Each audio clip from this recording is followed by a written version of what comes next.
Hi students, welcome to 6th standard science biology class. Students, today we are learn about unit 4 our environment. Term 3rd unit 4 our environment. Introduction. Define environment. What is mean environment? The surrounding or space in which a person, animal or plant lives is known as an environment. All of you noted that one question. Define environment. The surrounding and space in which person, animal or plants lives is known as environment. என்விரான்மெண்ட்னா சுற்றுச்சூழல், நம்மை சுற்றியுள்ள மனிதர்கள், விலங்குகள், plants, உயிர் வாழக்கூடிய எல்லாத்தையும் தான் என்னன்னு சொல்லுவோம், என்விரான்மெண்ட்னு சொல்லுவோம். Environment, two types of environment. abiotic factors, biotic factors. Abiotic factors, biotic factors. Abiotic factors means non-living parts such as sunlight, air, water and minerals in soil. Next, biotic factors, living things, our environment such as plants, animals, bacteria and more. Next one is the ecosystem. The ecosystem. Ecosystem is the community of living and non-living things work together. அதாவது living and non-living எல்லாம் சேர்ந்து இருக்கக்கூடியது தான் நம்ம என்னன்னு சொல்லுவோம், ecosystem. Types of ecosystem. Types of ecosystem. Natural ecosystem, artificial ecosystem. Natural ecosystems, two types, terrestrial ecosystem, aquatic ecosystem. Next, artificial ecosystem, two types, terrestrial ecosystem, aquatic ecosystem. Terrestrial ecosystem, natural, example forest. Aquatic ecosystem, natural, pond, example pond. Next, artificial ecosystem, terrestrial ecosystem, example garden. Aquatic ecosystems, example aquarium. Next, components of ecosystem. Components of ecosystems. Basic components include of the living components, example plants, animals and human beings. Next, abiotic components include the non-living components. Non-living components, two types, physical factors, edaphic factors. Physical factors னு சொல்லக்கூடியது light, temperature, wind, humidity. Edaphic factor, soil, அதாவது water in soil, air in soil, organic matter in soil. Natural ecosystems means ecosystem originated without human interventions is called natural ecosystem. அதாவது இயற்கையாட்டே அமைந்து இருக்கக்கூடியது. The ecosystems in water is called aquatic ecosystem. Water, sea, river, lake, pond, இதெல்லாம் வந்து natural aquatic ecosystem. Terrestrial ecosystemனா ecosystem outside the water body and land are called terrestrial ecosystem. அதாவது land பகுதியை தான் என்னன்னு சொல்லுவோம், அதாவது நிலப்பகுதியை டெரெஸ்ட்ரியல் எக்கோசிஸ்டம்னு, அக்வாட்டிக் அதாவது நீர் பகுதியை அக்வாட்டிக் எக்கோசிஸ்டம்னு சொல்லுவோம். நெக்ஸ்ட், இது வந்து நேச்சுரலாக அமைக்கக்கூடியது. நேச்சுரலாக examples sea, river etcetera.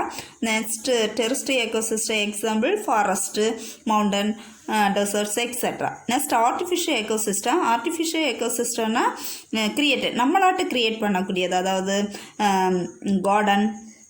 Then terrestrial ecosystems, paddy field, gardens, இதெல்லாம் வந்து aquatic ecosystems, fish tank.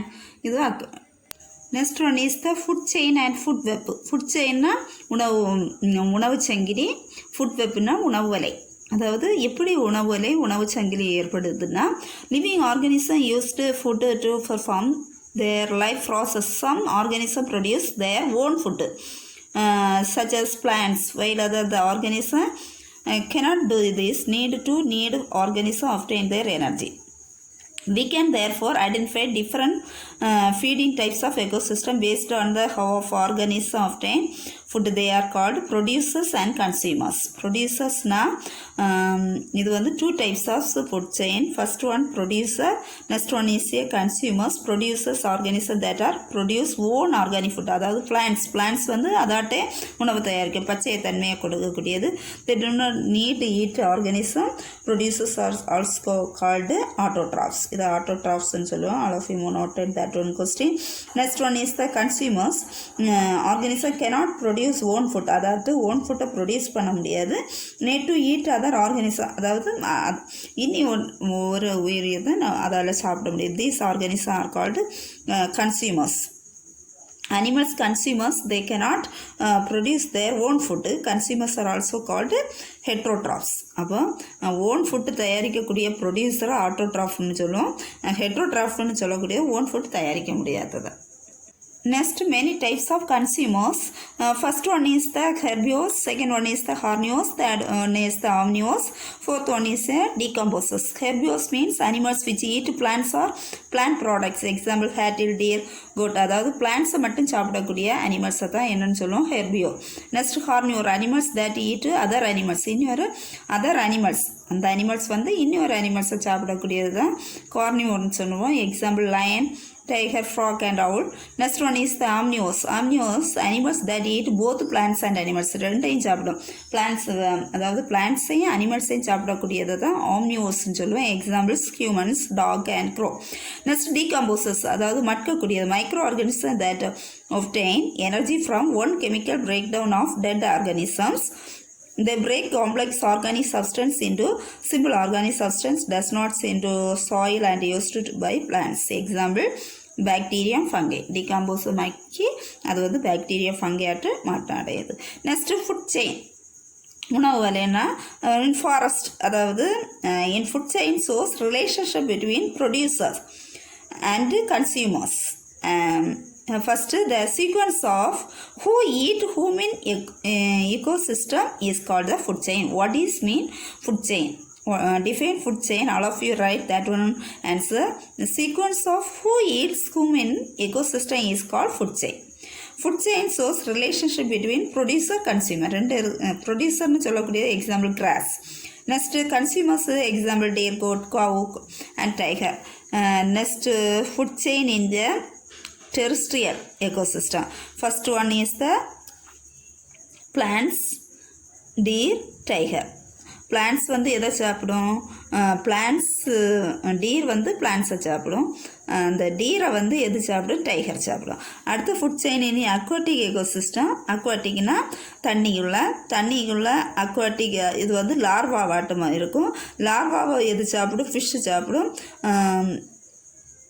Fish சாப்பிடும். ஃபிஷ்ஷு, அது பிறகு பிளான்ட் இருந்துன்னா தண்ணிக்குள்ளே இருக்கக்கூடிய பிளான்ட்டு வந்து எது சாப்பிடும்? இன்செக்ட் சாப்பிடும். அப்படிதான் இது food chain in aquatic ecosystem. Next one is the energy flow. The food chain begins with the energy given by the sun. அதாவது ஃபஸ்ட்டு எனர்ஜி எதில் இருந்து தான் கிடைக்கும்? சன் இருந்தால், அதாவது சூரிய வெளிச்சம் இருந்தால் தான் என்னது தாவரங்கள் வந்து பச்சைத்தன்மை அடையும். அந்த பச்சைத்தன்மை அடைஞ்சால் தான் ஃபோட்டோசிந்தசிஸ் பிளான்ஸில் நடந்தால் தான் அந்த பிளான்ஸை வந்து அனிமல்ஸ், அதாவது கிராஸை வந்து எது சாப்பிடும்? கிராஸ்கோப்பர். அந்த ஃப்ராக்கு எனர்ஜி ஈட்டிங் கிராஸ்கோப்பர். அதுக்கப்புறம் டிரான்ஸ்ஃபர்டு த க்ரோ, அது eaten crow. Conclude the primary energy production in the world is living in the made up of plants, that is called photosynthesis. Next, energy flow. The microorganisms reduce the excrete of the dead bodies animals into primary components put into the soil. அதாவது இது வந்து என்னதாவது decomposes ஆயிரும். என்னது இந்த மக்கி மண்ணுக்கடியில் bacteria ஃபங்கியாட்டு form ஆயிரும். Next tropical levels, எப்படி energy வந்து இதாகுது? First animals that eat plants are called primary consumers. Animals that primary consumers are called secondary consumers. Animals that eat secondary consumers are called tertiary consumers. The even large predators and tertiary consumers, they are called quaternary consumers. Each of these levels food chain is called trophical level. அப்போ trophical level சொல்லக்கூடியது first one primary consumers. அந்த primary consumers தான் அடுத்த சாப்பிட secondary consumers சாப்பிடக்கூடிய dietary consumers இது பண்ணக்கூடியது தான் குவாட்ரி. இந்த இப்படி லெவல் ஆகி வரக்கூடியது தான் என்னென்னு சொல்லுவோம்? Tropical level. All of you listen the pictures. Are you understand that one lessons? All of you study well. Thank you, students.